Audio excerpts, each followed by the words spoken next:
I asked the family if it would be okay if I could say a few words about Frank, and they were kind enough to give me the go-ahead.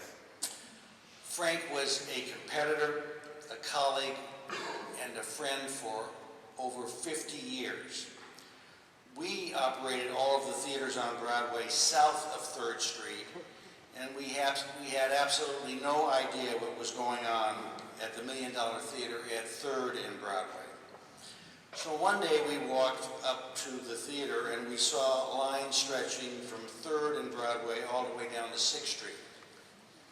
What was this quiet, elegant impresario doing that we had not heard about?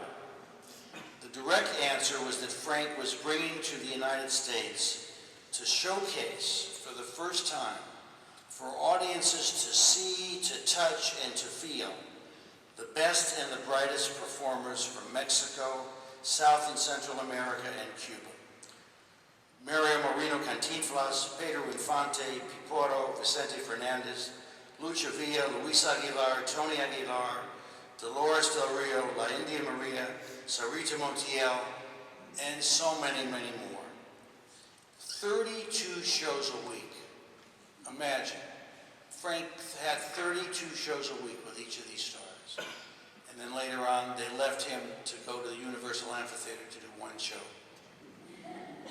But Frank pushed them through 32 shows a week, and they were spectacular. And the explosion that you see today on Spanish television and motion picture theaters about the Spanish influx into the American economy, it's all because of one man. It's all because of Frank Fouce. It never, ever would have happened without Frank. He is singularly responsible for that explosion onto the scene of the Latin American happening in this country. Frank Fouce is the man responsible for all of that. And so we tried to emulate what Frank was doing in our own theaters. And of course, we fell flat on our faces. So rather than be his competitor, we became his partner. And eventually we bought the $1 Million Theater from him. Now during the contentious times when we were vying for performers and films, and I was rooting for the Bruins, and he was rooting for the Trojans, and I was head of the Democratic Party, and Frank was head of the Republican Party, we never stopped talking, and we never stopped hugging. He was a gentleman to the core, and after we became lifelong friends, and I mean it, lifelong friends, there wasn't anything that Frank could not or would not do for you. He was generous, he was thoughtful, he was caring.